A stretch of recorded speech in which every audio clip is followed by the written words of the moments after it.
عزیزان گرامی وقار، ماہ ربیع الآخر میں تقریباً سنیوں کے ہاں خوشگوار موسم اس معنی میں آتا ہے کہ اس کو ہمارے درمیان غوث پاک کا مہینہ 11ویں کے مہینے کے نام سے یاد کیا جاتا ہے۔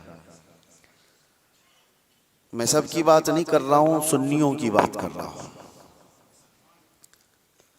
اور سرکار سیدنا عبد القادر جیلانی غوث العظم بغدادی رضی اللہ تعالیٰ عنہ کے یاد میں تقریباً پوری دنیا اپنے اپنے انداز سے خراج عقیدت پیش کرتی ہے، نیاز، ایصال ثواب، بہت ساری باتیں۔ آج میں ایک بات عرض کرنا چاہتا ہوں کہ اللہ کا ولی کون ہے؟ ہم تو انہیں سلطان الاولیاء کہتے ہیں۔ سلطان الاولیاء ہیں کیونکہ اللہ تبارک و تعالیٰ کے مقدس بندوں میں کچھ وہ ہیں جن کو اللہ تعالیٰ نے اپنی محبوبیت کے لیے چن لیا ہے۔ انبیاء کرام علیہ السلام کا سلسلہ جب ختم ہوا، حضور پاک صلی اللہ علیہ وسلم آخری نبی ہیں، ان کے بعد قیامت تک کوئی دوسرا نبی نہیں آئے گا۔ تو نبیوں کا جو کام کیا جانا ہے، اس کام کو لے کر آگے بڑھانے والے امت کے وہ صالحین کو اولیاء اکرام کہا جاتا ہے۔ اور ولی ہوتا کون ہے؟ ولی کا کوئی خاص چہرہ، خاص لباس یا کوئی ایسی چیز نہیں بتائی گئی، لیکن قرآن نے کہا ان اولیاءہ الا المتقون، اللہ کے ولی صرف وہ ہوتے ہیں جو متقی ہوتے ہیں۔ اور متقی کون ہوتا ہے؟ متقی کس کو کہتے ہیں؟ تقوی والا، یہ عربی کا لفظ ہے۔ متقی کس کو کہتے ہیں؟ اس کی بہت ساری ڈیفینیشن ہے۔ ایک چیز میں بتاؤں، حضور پاک صلی اللہ علیہ وسلم نے فرمایا کچھ چیزیں حلال ہیں، کچھ چیزیں حرام ہیں۔ حلال بھی سب کو پتا ہے یہ حلال ہے، حرام بھی سب کو پتا ہے یہ حرام ہے، جو واضح ہے، جس میں کوئی شک نہیں۔ لیکن حلال اور حرام کے بیچ میں کچھ چیزیں ایسی ہیں جن کے بارے میں شک ہوتا ہے کہ حلال ہے کہ نہیں ہے، حرام ہے یا نہیں۔ تو فرمایا گیا ایسی شک والی چیزوں کو چھوڑ دینے کا نام تقویٰ ہے، حرام چیزیں چھوڑنے کا نام نہیں۔ حرام چیزیں چھوڑنا تو مسلمان کے لیے ضروری ہے۔ شراب نہیں پیتا، چوری نہیں کرتا، زنا نہیں کرتا، یہ ساری چیزیں نہیں کرتا، یہ تو مسلمان کے لیے ضروری ہیں۔ لیکن چند وہ چیزیں ہیں جو حرام اور حلال کے بیچ میں مشکوک ہیں، ان چیزوں کو بھی چھوڑ دینے کا نام تقویٰ ہے۔ اور تقویٰ دل سے ہوتا ہے، تقویٰ دل سے ہوتا ہے۔ اس طور پر سمجھ لیں کہ ہمیشہ اس کے سینے میں اللہ کا خوف ہو، ہر گھڑی اللہ تبارک و تعالیٰ کی خشیت ہو، اس کو تقویٰ کہا جاتا ہے۔ تقویٰ، اور تقوی کے بغیر کوئی ولی نہیں ہوتا۔ تقویٰ سب سے بڑی چیز یہ ہے کہ تقویٰ کراتا کیا ہے؟ ٹھنڈیوں میں بستر چھوڑ کر کھڑا ہو جاتا ہے بندہ اللہ کی عبادت کے لیے، تقویٰ ہے۔ رات کے وقت وہ جب لوگ سو رہے ہوں، یہ رب تعالیٰ کے حضور کھڑا ہو جاتا ہے، یہ اللہ کا خوف اس کو بستروں سے اٹھا دیتا ہے، یہ تقویٰ ہے۔ اللہ کا خوف اسے ایسی جگہوں کی طرف دیکھنے بھی نہیں دیتا جس کو دنیا عام طور پر دیکھتی ہے، یہ تقویٰ ہے۔ اللہ کا خوف اس کے سینے میں، اس کی آنکھیں محفوظ ہیں، اس کی زبان محفوظ ہے، اس کا دل محفوظ ہے، اس کے ہاتھ پیر محفوظ ہیں گناہوں سے، یہ تقویٰ ہے۔ اور یہ تقوی کے ساتھ ہی کوئی اللہ کا ولی ہوتا ہے۔ اللہ کا ولی وہ نہیں کہ لٹھ چھوڑ کر کے رکھا ہے بالوں کی، 10 انگوٹھیاں پہن کے گھوم رہا ہے اور کوئی بھی بابا بن کر کے لوگوں کو لوٹ رہا ہے، اس کو لوگ سمجھ لیے کہ اللہ کا ولی ہے۔ اللہ کا ولی وہ نہیں ہوتا۔ سب سے بڑی بات آپ کو میں بتاؤں، حضور پاک صلی اللہ تعالیٰ علیہ وسلم کو چھوڑ کر کے کوئی اللہ تک پہنچ ہی نہیں سکتا۔ بخدا خدا کا یہی ہے در، نہیں اور کوئی مفر مقر، جو وہاں سے ہو یہیں آ کے ہو، جو یہاں نہیں تو وہاں نہیں۔ بے ان کے واسطے خدا کچھ عطا کرے، ہاشا غلط یہ ہوس بے بصر کی ہے۔ حضور کو چھوڑ کر کے کوئی ڈائریکٹ جانے والا راستہ ہے ہی نہیں، نبی پاک صلی اللہ علیہ وسلم۔ اب یہ بات میں کیوں کہہ رہا ہوں، کچھ وہ لوگ جو ولی بننے کا دعویٰ کر رہے ہیں، ڈھکوسلا ہے، جن کے ہاں حضور پاک کی شریعت کا کوئی لحاظ نہیں۔ حضور سے اگر محبت ہو تو حضور کی سنت سے بھی محبت ہو، حضور سے اگر محبت ہو تو حضور کی شریعت سے محبت ہو۔ نبی پاک صلی اللہ تعالی علیہ وسلم کے صحابہ میں صدیق اکبر سے بڑھ کر ولی کون ہے؟ فاروق اعظم کی طرح ولی کون ہے؟ عثمان غنی کی طرح اللہ کا ولی کون ہے؟ حیدر کرار تو شاہ ولایت ہیں، ولیوں کے سردار ہیں۔ تو مجھے آپ بتاؤ، یہ صحابہ میں سے کبھی کوئی ایسا صحابی جو رسول اللہ کی اقتداء کرنے میں پیچھے رہ گیا ہو، کوئی نماز قضا کرتا ہو، شریعت کی دھجیاں اڑاتا ہو؟ کوئی ایک بھی صحابی آپ کو ایسا نہیں ملے گا، ایک بھی صحابی نہیں ملے گا، کیونکہ سب کو پتا ہے رسول پاک صلی اللہ علیہ وسلم کا دروازہ چھوڑ کر اللہ تک نہیں پہنچ سکتا، کوئی نہیں پہنچ سکتا۔ اب میں یہاں پر آپ کو ایک مثال دے دوں کہ بغداد میں ایک بار یہ مشہور ہو گیا کہ ایک اللہ کے ولی دریائے دجلہ کے پاس آئے، بہت عبادت کرتے ہیں، بہت توجہ سے۔ غوث پاک کا زمانہ ہے، سرکار غوث پاک کو جب یہ خبر ہوئی کہ ایک کوئی بڑے ولی آئے ہیں دریائے دجلہ کے پاس عبادت کر رہے ہیں، تو آپ نے کہا اللہ کے ولیوں سے ملاقات یہ اپنے آپ میں ایک عبادت ہے، میں ان سے ملاقات ضرور کروں گا۔ تو سرکار غوث پاک بھی چلے گئے دریائے دجلہ کے پاس کہ وہ اس اللہ کے ولی سے میں ملاقات کروں۔ جب وہاں پہنچے تو پتا چلا کہ وہ صبح ہی وہاں سے رخصت ہو گئے تھے، چلے گئے تھے، غوث پاک سے ان کی ملاقات نہیں ہو پائی۔ لیکن لوگوں میں مشہور تھا، سارے لوگ دیکھ رہے تھے، وہ کنٹینیو عبادت کرتے تھے، مسلسل عبادت کرتے تھے۔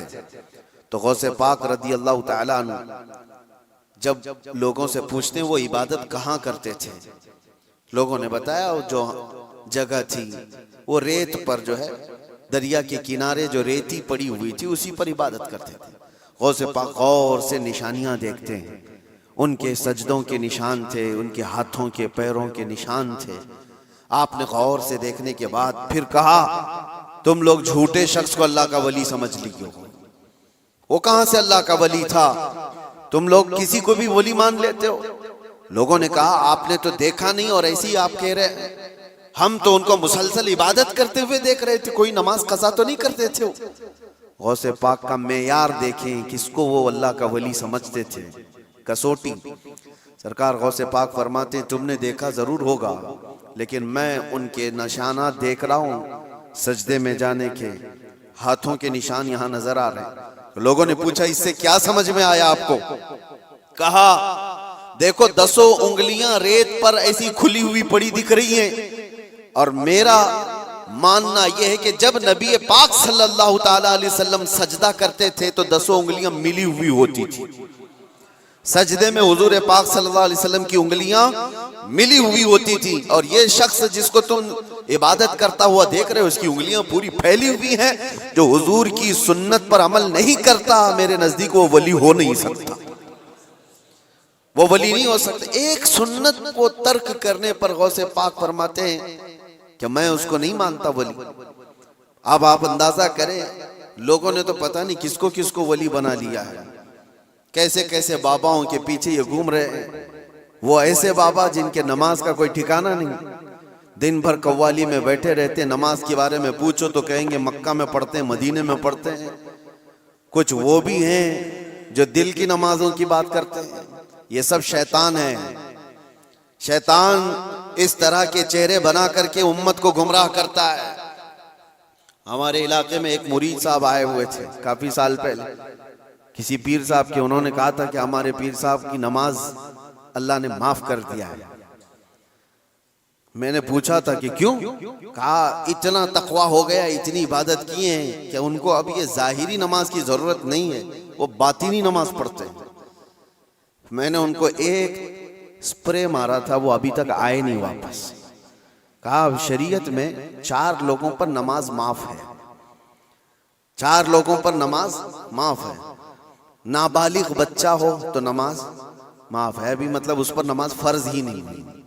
دوسرے پاگل ہو، دماغی نہیں ہے تو بھی نماز معاف ہے، اور تیسرے عورت کی جو ماہواری آتی ہر مہینے، حیض کے دنوں میں عورت کو نماز معاف۔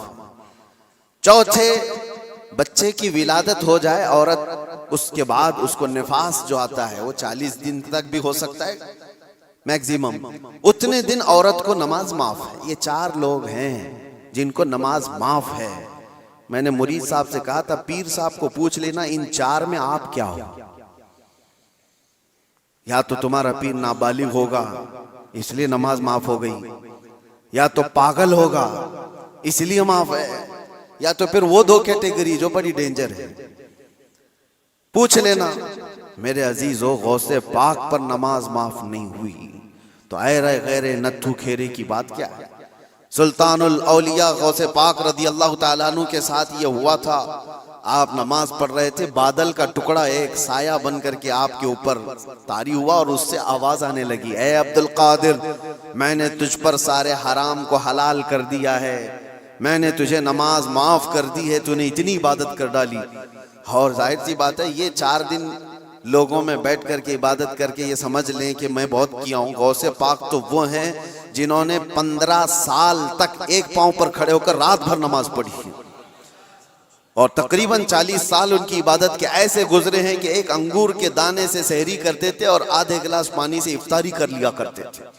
یہ غوث پاک کی عبادات اور مجاہدات، اتنے سالوں کے بعد اگر کوئی کہے ان کو تو بات تو ایسی لگتی ہے نا کہ شاید دماغ میں یہ بات آ جائے، ہاں اتنے سالوں کی عبادت ہوئی، بادل کے ٹکڑے سے آواز آئے کہ عبدالقادر میں نے سارے حرام حلال کر دیے تم پر اور نمازیں معاف کر دی۔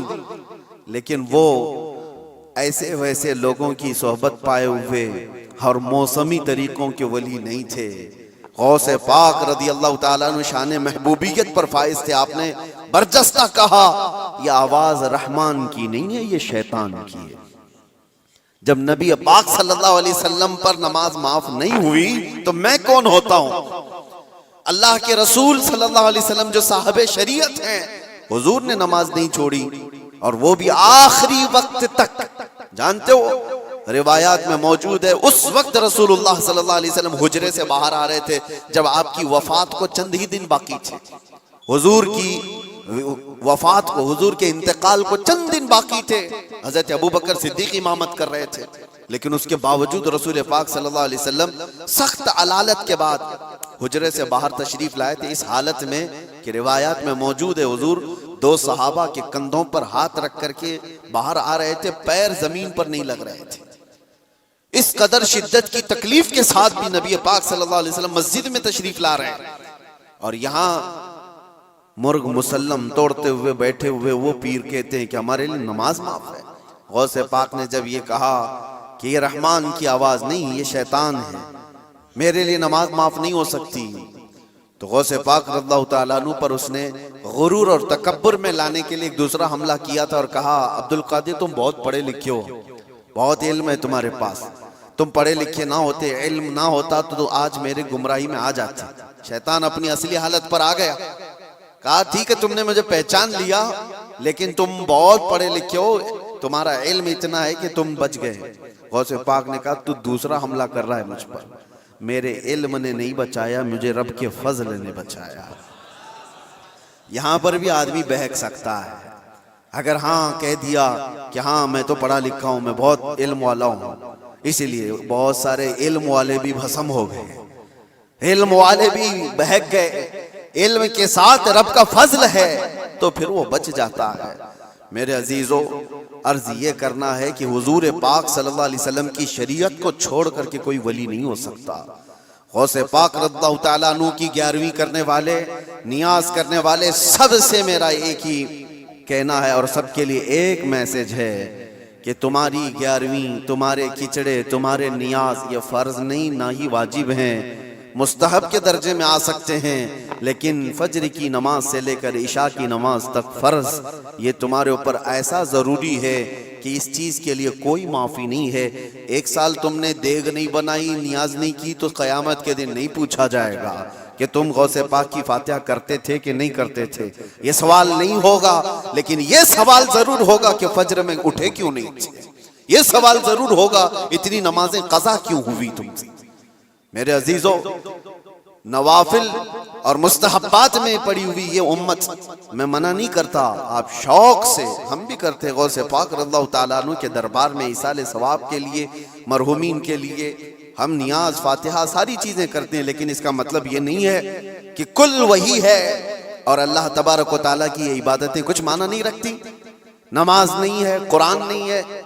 عزیزان گرامی، میں ان لوگوں سے پوچھتا ہوں جو 2-3 گھنٹے قوالیوں پر رقص کرتے ہیں، قرآن کی ایک سورہ بھی تو سن کے دکھاؤ، وہ رب کا کلام ہے، اللہ کا کلام ہے۔ کسی قاری قرآن سے تم قرأت سن کر کے جھومو، پھر پتہ چلے کہ ایمان تمہارے دل میں کتنا ہے۔ ڈھول باجوں پر رقص کرنے والی قوم، ایمان سے اگر تعلق ہے تو ان خرافات میں نہیں جا سکتا کبھی۔ ایمان مضبوط کرو، اولیاء کاملین کی جماعت سے وابستہ رہنا یہ ضروری ہے، لیکن اس کا مطلب صرف یہ نہیں جو بنایا گیا ہے۔ ہم سنیوں پر ایک بڑا الزام یہ لگایا جاتا ہے کہ یہ صرف چادر، گاگر، جلوس، فاتحہ، نیاز، 11ویں والے لوگ ہیں۔ میرے عزیزوں، وہ ایک پارٹ ہے۔ ظالموں نے جس طرح کا یہ ہمارے اوپر الزام لگا کر رکھا ہے کہ یہ سجدے کرنے والے لوگ ہیں، قبر کی پوجا کرنے والے لوگ ہیں، اور مزارات اولیاء پر جا کر شرک و بدعت کرنے والے لوگ ہیں، دنیا کو یہ پھیلا کر کے رکھا گیا۔ ہم اس سے برات کا اظہار کرتے ہیں۔ ہم سنی مزار کو سجدہ تو چھوڑو، ہم رسول کو بھی سجدہ نہیں کرتے۔ سجدہ صرف اور صرف اللہ وحدہ لا شریک کے لیے ہے، عبادت صرف اللہ رب العزت کے لیے ہے۔ سجدہ تو دور کی بات، جھکنا بھی جائز نہیں ہے، جھکنا بھی جائز نہیں۔ ہم اس عقیدے کے حامل ہیں، الحمدللہ مزارات پر جاتے ہیں تو شرک و بدعت کے لیے نہیں، میرے مصطفیٰ کے فرمان پر جاتے ہیں، حضور پاک صلی اللہ علیہ وسلم کے فرمان کی بنیاد پر جاتے ہیں۔ اور رہی بات اولیاء کاملین کے مزارات پر جا کر دعا کرنا، یہ قرآن سے ہم اخذ کرتے ہیں کہ سیدنا زکریہ علیہ السلام، زکریہ علیہ السلام اللہ کے نبی ہیں، پتہ ہے بیت المقدس کے امام، قرآن میں ہے 3 پارے میں، سورہ آل عمران، آپ پڑھ کر کے دیکھنا، ان کو اولاد نہیں تھی، 90 سال کی قریب عمر ہو گئی تھی، لیکن اسی وقت بیت المقدس میں حضرت بی بی مریم کو لایا گیا تھا۔ حضرت بی بی مریم کا بھی معاملہ ایسا ہے، ان کی والدہ منت کری تھی، ان کے والد عمران، ان کی والدہ حنا، ان کو بھی اولاد نہیں تھی، انہوں نے منت کی تھی کہ اللہ اگر ہم کو تو بیٹا دے تو ہم بیت المقدس کی خدمت میں وقف کریں گے۔ بیٹا نہیں ہوا، بیٹی ہوئی۔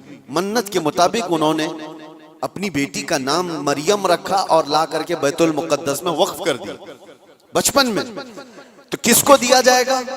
جو بیت المقدس کے امام تھے، متولی تھے، حضرت زکریا علیہ السلام، ان کے ہاتھ میں دیا گیا کہ بچی وقف ہے۔ حضرت زکریا علیہ السلام نے قبول کیا اور ایک محراب میں بچی کو رکھتے تھے۔ قرآن میں یہ ذکر ہے، میں بتا رہا ہوں آپ کو۔ اور حضرت زکریا علیہ السلام کہتے ہیں کلما دخل علیہا زکریا المحراب وجد عندها رزقا قالت یا مریم انا لکی ھذا قالت هو من عند اللہ ان اللہ یرزق من یشاء بغیر حساب۔ جب حضرت زکریا علیہ السلام محراب مریم میں جاتے تو کہتے ہیں قسم قسم کے پھل وہاں پر رکھے ہوئے پاتے تھے۔ تو حضرت زکریا پوچھتے مریم یہ سب تیرے پاس کہاں سے آتا ہے؟ حضرت مریم کہتی ہیں سب اللہ کی طرف سے ہے، اللہ جسے چاہے بے حساب رزق دیتا ہے۔ مریم کون ہے؟ نبی نہیں ہے۔ حضرت مریم ہاں اللہ کی ولیاں ہیں، پاکیزہ مقدس ہستی، لیکن ان کو اللہ تبارک و تعالیٰ نے وہ کرامات سے نوازا تھا، وہ بچپن میں پھل وغیرہ ان کو رزق کے طور پر پہنچ رہا تھا۔ اس کے بعد کی جو آیت ہے اب سنو، اس کے بعد یہ جو واقعہ ہے اس کے بعد کی آیت قرآن پاک میں سورہ آل عمران میں رب تعالیٰ فرماتا ہے ہنالک دعا زکریا ربہ قال رب ہب لی من لدنک ذریۃ طیبۃ انک سمیع الدعاء۔ زکریا علیہ السلام کو بھی اولاد نہیں تھی، تو اسی مریم کے محراب میں کھڑے ہو گئے جہاں بی بی مریم تھی، کہا اے اللہ مجھے بھی ایک بیٹا عطا کر دے۔ ہنالک دعا زکریا ربہ، یہ قرآن کی آیت ہے۔ زکریا علیہ السلام نے اپنے رب سے دعا کی اللہ مجھے بھی ایک بیٹا دے دے، تیری جانب سے نیک و صالح بیٹا عطا کر دے۔ اب یہ دعا تو ہو گئی اور قرآن میں اس کے فوراً بعد آیت ہے فنادته الملائکۃ وهو قائم یصلی فی المحراب ان اللہ یبشرک بیحییٰ۔ اسی وقت اللہ کے فرشتوں نے بشارت دے دی زکریا علیہ السلام کو تمہاری دعا قبول ہو گئی اور یحییٰ علیہ السلام کی شکل میں تمہیں بیٹا ملنے والا ہے۔ اتنی تیز دعا. اب میں آپ کو بتاتا ہوں یہ آیت میں کیوں پڑھ رہا ہوں اور کیوں آپ کے سامنے رکھ رہا ہوں. زکریا علیہ السلام خود اللہ کے نبی اور جہاں کے امام ہے وہ بیت المقدس ہے, دنیا کا سب سے مقدس ترین مقام. اس وقت بیت المقدس میں حضرت زکریا علیہ السلام جہاں عبادت کرتے تھے وہیں پہ دعا بھی تو کر سکتے تھے, وہیں پر دعا کر سکتے تھے. لیکن قرآن یہ کہتا ہے وہ محراب مریم میں آ کر کے دعا کر رہے ہیں. محراب مریم میں جہاں بی بی مریم بیٹھی وہاں دعا کر رہے ہیں. اس سے پتہ یہ چلتا ہے کہ اللہ کے صالح بندے جہاں ہوتے ہیں وہاں سے دعائیں قبول ہوتی ہیں. پتہ چلا جہاں نیک و صالح اللہ کے ولی رہا کرتے ہیں وہاں سے جب نبی کی دعا قبول ہوتی ہے تو پھر امتی کی کیوں نہیں قبول ہوتی. اور فوراً دعا قبول ہوئی اور بیٹا بھی ملا. اب یہ لوگ کہتے ہیں غریب نواز کے یہاں جاتے ہیں تو کیا بیٹا ملتا ہے؟ بیٹی ملتی ہے, اولاد مانگنے جاتے ہیں. ظالموں تمہیں پتہ نہیں زکریا علیہ السلام بی بی مریم کے پاس کھڑے ہو کر بیٹا مانگے تھے تو بیٹا نبی کی شکل میں ملا تھا.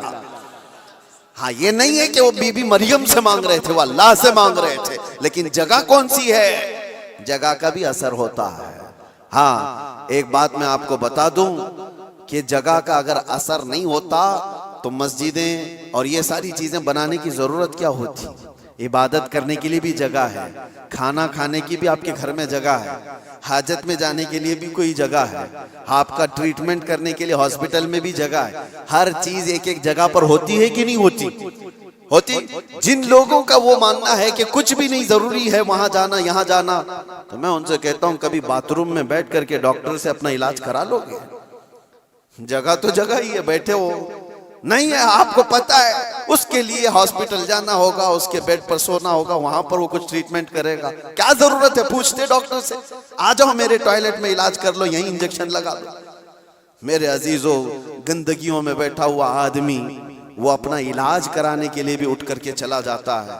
بلا تشبیہ بلا تمثیل میں آپ سے کہہ رہا ہوں کہ ہم پتہ نہیں کیسے کیسے گناہوں میں مبتلا ہیں. یہاں سے نکل کر کے ہم ان پاک ستھری جگہوں میں جاتے ہیں جہاں اللہ کے ولی آرام فرما, اور اس جگہ پر کھڑے ہو کر ہم اللہ ہی سے دعا کرتے ہیں اور پاکیزہ مقام کی برکت سے اللہ دعائیں قبول کرتا ہے. یہ سنیوں کا عقیدہ میں بتا رہا ہوں, ظالموں کا بنایا وہ نہیں پتا ہم کو. سنیوں کا عقیدہ یہ ہم ان پاکیزہ مقدس ہستیوں کی بارگاہ میں اس لیے جاتے ہیں. یہ ایک چیز نہیں ہے, ایسی کئی مثالیں ہیں, کئی مثالیں. حدیث الاسراء والمعراج جو حضور صلی اللہ علیہ وسلم کے معراج کا سفر ہے نا, اس سفر میں ایک روایت یہ بھی ملتی ہے کہ ایک جگہ پر حضور پاک صلی اللہ علیہ وسلم رک گئے. حضرت جبرائیل امین نے کہا یہاں پر آپ 2 رکعت نماز پڑھ لیں. حضور پاک صلی اللہ علیہ وسلم نے وہاں پر 2 رکعت نماز ادا کی اور اس کے بعد پوچھا جبرائیل سے یہ کون سا مقام ہے, توجہ. تو حضرت جبرائیل علیہ السلام نے کہا اے اللہ کے نبی یہ وہ جگہ ہے جہاں حضرت عیسیٰ علیہ السلام کی پیدائش ہوئی تھی.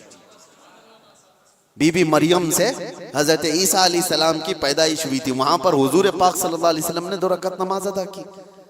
ہاں جگہ کو آپ صلی اللہ تعالیٰ علیہ وسلم نے اپنے نماز کا مصلی بنایا.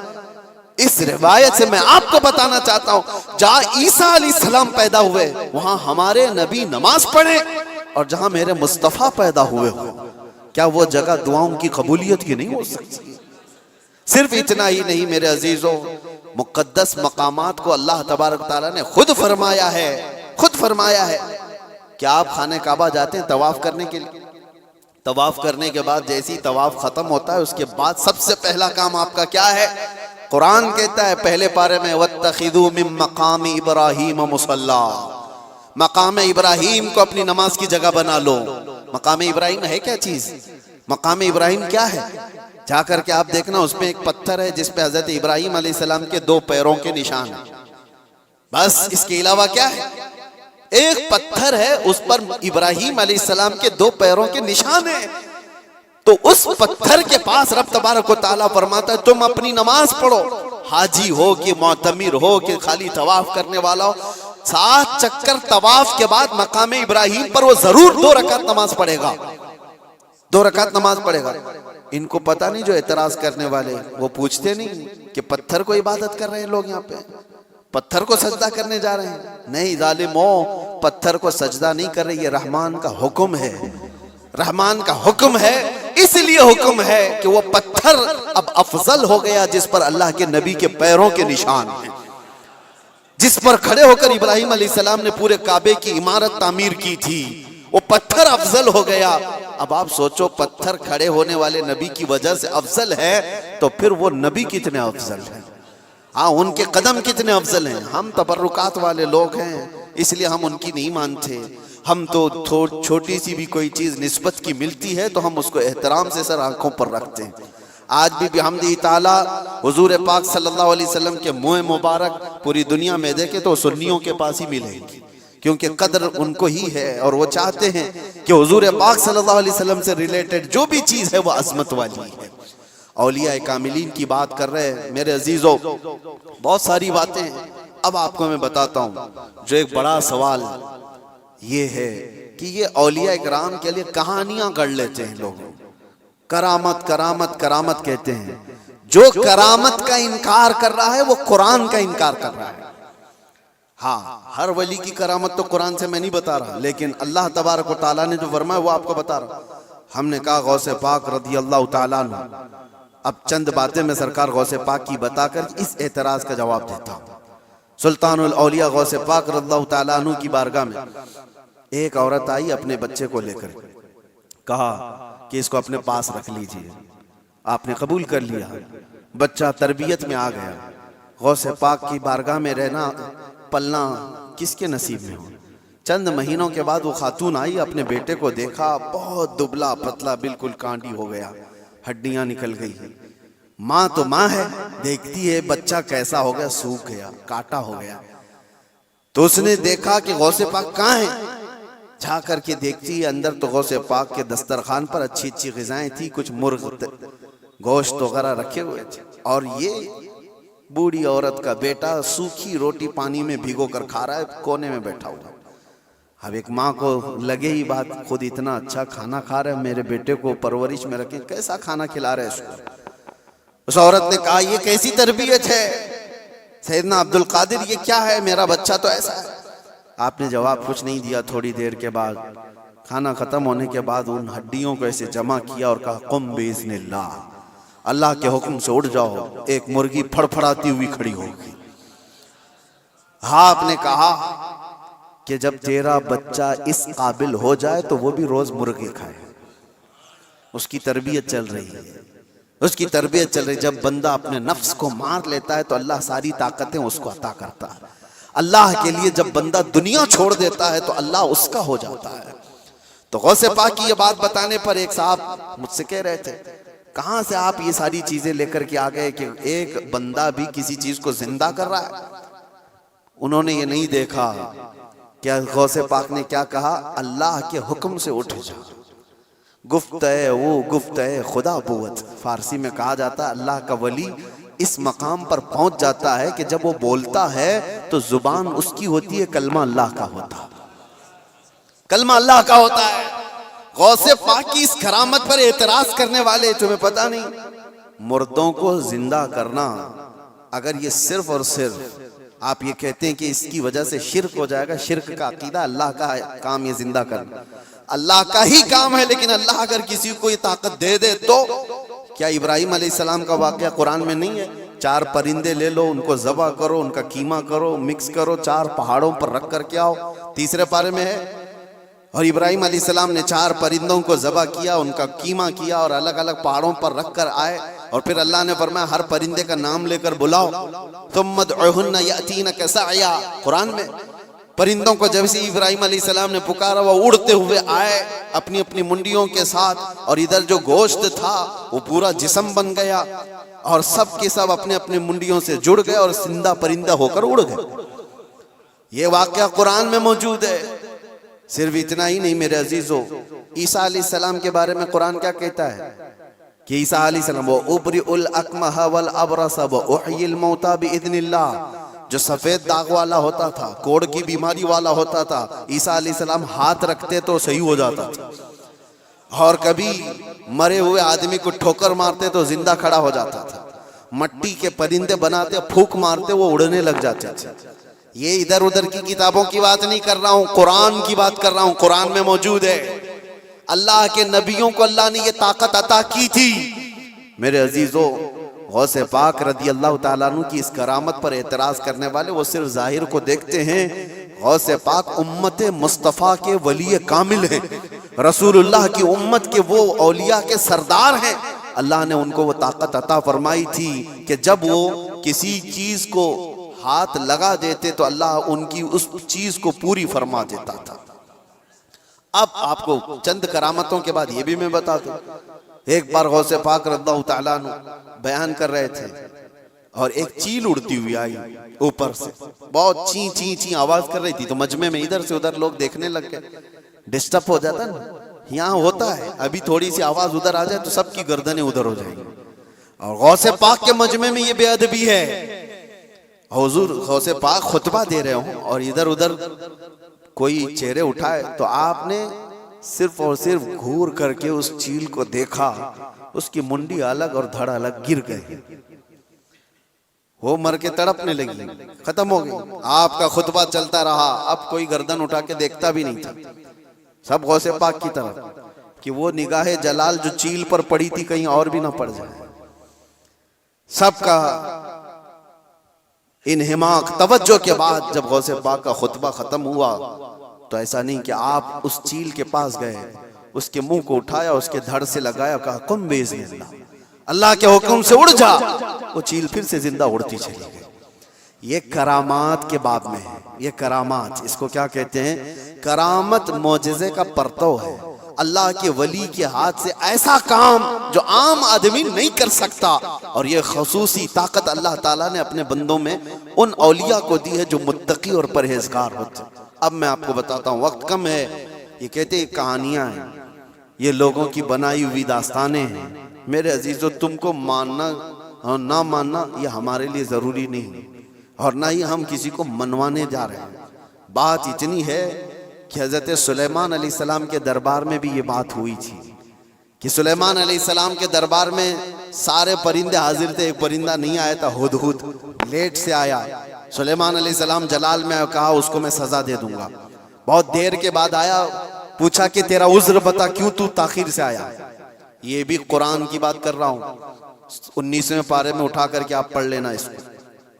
اس نے کہا اے اللہ کے نبی، میں اڑتے اڑتے ایک ایسی جگہ پر چلا گیا تھا جہاں دیکھا لوگ شرک کر رہے ہیں، سجدہ کر رہے ہیں ایک عورت کو، سجدہ کرتے ہیں سورج کو، اور ایک عورت ان کی حاکم ہے، عورت ان کے اوپر حکومت کر رہی ہے جس کا نام سبا بلقیس ہے۔ سلیمان علیہ السلام نے کہا اچھا ایسا ہے، تو جا کر کے اب سلیمان علیہ السلام نے کہا میرا خط دے دو، اللہ کی بارگاہ میں وہ سربسجود ہو جائے، شرک کو چھوڑے اور وہ ایمان لائے۔ خط لے جا کر کے دیا گیا، کون؟ پرندہ ہی۔ وہ عورت ماننے سے انکار کر دی، جو بھی معاملہ ہے، اور وہ لڑنا چاہتی تھی، اپنی فوج لے کر کے سلیمان علیہ السلام کے پاس آنا چاہتی تھی، فوج لے کر وہ نکلی، لیکن اس کے ساتھ ایک معاملہ تھا، وہ جس تخت پر بیٹھتی تھی وہ دنیا کا سب سے مہنگا تخت تھا، ایسا تخت تھا کہ سونے اور چاندی سے جڑا ہوا، ہیرے قیمتی اس پہ لگے ہوئے، اور اس تخت کی حفاظت کے لیے 7 دروازے بنے ہوئے تھے، ہر دروازے پر سنتری پہرے دار کھڑے۔ سلیمان علیہ السلام کو یہ بات ہدہد نے بتائی، لیکن یہ تو ذکر قرآن میں اس کا نہیں ہے، لیکن سلیمان علیہ السلام کو یہ معلوم تھا کہ اس کا تخت ہے۔ وہ غیب کی جاننے والے کو ہی نبی کہا جاتا۔ آپ نے صرف اپنے مجمع میں اتنا کہا، سنا ہے بلقیس اپنے ہاں سے نکل۔ بلقیس کہاں رہتی تھی؟ یمن میں۔ سلیمان علیہ السلام کہاں رہتے تھے؟ فلسطین میں۔ آپ ڈسٹینس آج کے زمانے میں بھی ناپ کے دیکھ لینا کتنے کلومیٹر کا ہے، یمن کہاں ہے اور فلسطین کہاں ہے۔ سلیمان علیہ السلام نے اپنے مجمع میں صرف اتنا کہا، کوئی ہے جو بلقیس کے آنے سے پہلے وہ تخت میرے پاس لے کر آ جائے، جو تخت حفاظت میں ہے، 80 گز لمبا، 40 گز چوڑا، چھوٹا موٹا نہیں، 80 گز لمبا، 40 گز چوڑا، اور اتنا ہی موٹا۔ تو سلیمان علیہ السلام نے جب یہ کہا تو کس نے جواب دیا سب سے پہلے؟ وہ بھی قرآن میں، قال عفریت من الجن انا آتیک بہ قبل ان تقوم من مقامک۔ ایک جن کھڑا ہوا، جنات جو موکل حاضر کرنے کے لیے بابا لوگ چلے کر رہے ہیں، ان کو بھی بیان کر رہا ہوں میں۔ کچھ لوگ یہ سمجھتے ہیں جنات مل جانا چاہیے، ہاتھ میں وہ کر دوں گا، یہ کر دوں گا، جنات ہاتھ میں آ گئے تو پوری بینک لوٹ لوں گا، جن کو لگا دوں گا تھیلے بھر بھر کے پیسے لا کر دے دے گا. جن کی حیثیت کیا ہے تمہیں پتہ بھی نہیں, کسی دن اٹھا کے تم کو ہی پٹک دے گا. جن کیا کہتا ہے قرآن میں ہے, اے اللہ کے نبی میں لا کے دوں گا, وہ تخت میں لا کر کے دوں گا. کب تک؟ آپ کی یہ مجلس ختم ہونے سے پہلے. ابھی اگر مجمع میں کوئی مجھ سے کہہ دے کہ حضرت جمعہ کا بیان ہونے سے پہلے میں ایک کام کر دوں گا, تو آپ کو سمجھ میں آ جائے گا کتنا ٹائم ہے, بس 4-5 منٹ کی بات ہوگی. اس جن نے کہا, اچھا یہ سننے کے بعد آپ کو بھی لگ رہا ہوگا جن نے کہا ہے تو ٹھیک ہے لا کے دے سکتا ہے, جنات کی طاقت سب کے دماغوں میں بیٹھی ہوئی ہے. جن تو مطلب جن ہے, یہاں سے اڑا ادھر پہنچا, ادھر سے اڑا ادھر پہنچا, یہی دماغ میں ہے نا, کچھ بھی کر سکتا ہے جن, یہ سب کے دماغ میں ہے. لیکن سلیمان علیہ السلام نے اس جن سے کہا نہیں, اس سے بھی جلدی کوئی لا سکتا ہے. دوسرا جن نہیں کھڑا ہوا, کیا اس جن کو اتنی طاقت نہیں ہے, میں لا سکتا ہوں. دوسرا جن نہیں کھڑا ہوا. قرآن کہتا ہے قال الذی عنده علم من الکتاب, کتاب کا علم جس کے پاس تھا, اللہ کا ایک ولی کھڑا ہوا سلیمان علیہ السلام کی امت میں. وہ کہتا ہے اللہ کا ولی جن کا نام آصف بن برقیہ بتایا جاتا ہے, انہوں نے کہا انا آتیک بہ قبل ان یرتد الیک طرفک, اے اللہ کے نبی میں وہ تخت لاؤں گا. کتنی دیر میں؟ کہا کہ آپ کی پلک جھپکنے سے پہلے. اور پھر قرآن کہتا ہے فلما رآہ مستقرا عنده, سلیمان علیہ السلام کی بات کمپلیٹ بھی نہیں ہوئی تھی, آپ نے پلٹ کر دیکھا تو وہ تخت وہاں حاضر تھا. کون لایا؟ سلیمان علیہ السلام خود نبی ہیں, ان کا پاور اپنی جگہ پر, لیکن لانے والا نبی نہیں تھا, وہ اس امت کا ولی تھا. کس امت کا؟ بنی اسرائیل میں ہے. سلیمان علیہ السلام بنی اسرائیل کے نبی ہیں. بنی اسرائیل کے ایک امتی ولی نے وہ تخت پلک جھپکنے سے پہلے حاضر کر دیا. 1000 کلومیٹر سے بھی زیادہ کا ڈسٹینس ہے یمن اور فلسطین میں, زیادہ ہے, اس سے زیادہ ہے, اور تخت پلک جھپکنے سے پہلے لا کر حاضر کر دیا. اور قرآن کی آیتیں پڑھو, انہوں نے یہ نہیں کہا میرے بازو کی طاقت ہے, میری قوت ہے, میں اتنا پاورفل ہوں, بلکہ تخت حاضر کر کے اس کے بعد سلیمان علیہ السلام نے کیا کہا, ھذا من فضل ربی, یہ میرے رب کا فضل ہے, یہ میرے رب کا فضل ہے. اب توجہ چاہتا ہوں, سلیمان علیہ السلام کے امتی بنی اسرائیل کے ولی, ان کو یہ طاقت ہے, ان کو یہ طاقت ہے کہ وہ یمن سے فلسطین میں پلک جھپکنے سے پہلے تخت لا سکتے ہیں. تو بہرحال سلیمان علیہ السلام سے کئی درجے افضل محمد الرسول اللہ ہیں, بنی اسرائیل سے کئی درجے افضل امت محمدیہ ہے. بنی اسرائیل کے ولی کا مقام جہاں تک نہیں ہے, اس سے کئی درجے افضل رسول اللہ کی امت کے ولی کا مقام ہے. اور عام ولی کی بات نہیں, ولیوں کا ولی اور سلطان الاولیاء غوث پاک کا مقام کچھ اور ہے. پھر بغداد سے جب وہ یہ کہتے ہیں کہ میں مغرب میں ہوں اور میرا مرید مشرق میں ہو, اور اس کا ستر کھل جائے تو میں یہیں سے اس کو چھپا دیا کرتا ہوں, تو یہ بات کوئی غلط نہیں ہے. اللہ نے ان کو وہ مقامات عطا کیے ہیں. غوث پاک نے اسی لیے تو کہا تھا اپنے قصیدے میں, رأیت نظرت الی بلاد اللہ جمعا کخردلۃ علی حکم اتصالی, میں اللہ کے سارے شہروں کو ایسے دیکھتا ہوں جیسے رائی کے دانے کو اپنے ہتھیلی میں دیکھتا ہوں. ہاں یہ قرآن سے میں نے بتایا ہے, لفاظی نہیں ہے. جو کہتے کہانیاں ہیں, وہ قرآن بھی تو پڑھ کر کے دیکھ لیں. قرآن پڑھنے کے بعد انہیں سمجھ میں آ جائے گا کہ ولی کی طاقت کیا ہوتی ہے, ولی کی کرامت کیا ہوتی ہے. کرامتوں کا منکر یہ قرآن کا منکر ہے. اللہ ان کو ہدایت عطا فرمائے اور ہمیں ہمیشہ اولیاء کے قدموں سے وابستہ رکھے. آج ہم کرامت دیکھنے کے چکر میں نہیں گھومے ہیں. میں یہ بھی بات بتا دوں, آپ یہ مت سوچو کہ مجھے یہاں کرامت دکھنا چاہیے, وہاں کرامت دکھنا چاہیے. آپ کرامت دیکھنے کے چکر میں ادھر ادھر نہ جاؤ, آپ ولیوں کے تقوی دیکھنے کے لیے گھومتے رہو, ولیوں کی شریعت پر عمل کو دیکھتے رہو, تاکہ تمہارے اندر بھی وہ تقوی آ جائے, تمہارے اندر بھی وہ عمل آ جائے. ہاں بس آخر بات یہ ہے کہ ہم دعا یہی کرتے ہیں کہ ان اولیاء کے دامن سے وابستہ رہیں, زندہ بھی ان کے قدموں میں رہیں اور مریں تو ان کے آس پاس رہیں. یہ تمنا ہے. کیوں؟ اس لیے کہ پتہ ہے ہم بیٹھے ہوئے ہیں, کسی جگہ گئے ہیں, کہا مفتی صاحب آئے ہیں, بھیڑ بھاڑ بہت تھی اور لوگ لا کر کے گرمی کی وجہ سے پنکھا لگا دیے, پنکھا چل رہا ہے, ہوا تیز آ رہی ہے. کس کے لیے لگایا؟ ہمارے لیے لگایا. لیکن آس پاس بیٹھے ہوئے سب ہوا کھا رہے ہیں. ان کے لیے لایا نہیں گیا تھا، پنکھا ہمارے لیے لایا گیا تھا، لیکن پنکھا ایسا نہیں ہے کہ ایک ہی جگہ پھینک رہا ہے ہوا، بلکہ آس پاس جو بیٹھے ہوئے ہیں وہ بھی گرمی سے جو بے حال تھے اب باحال ہو گئے، ان کو بھی ہوائیں مل رہی ہیں۔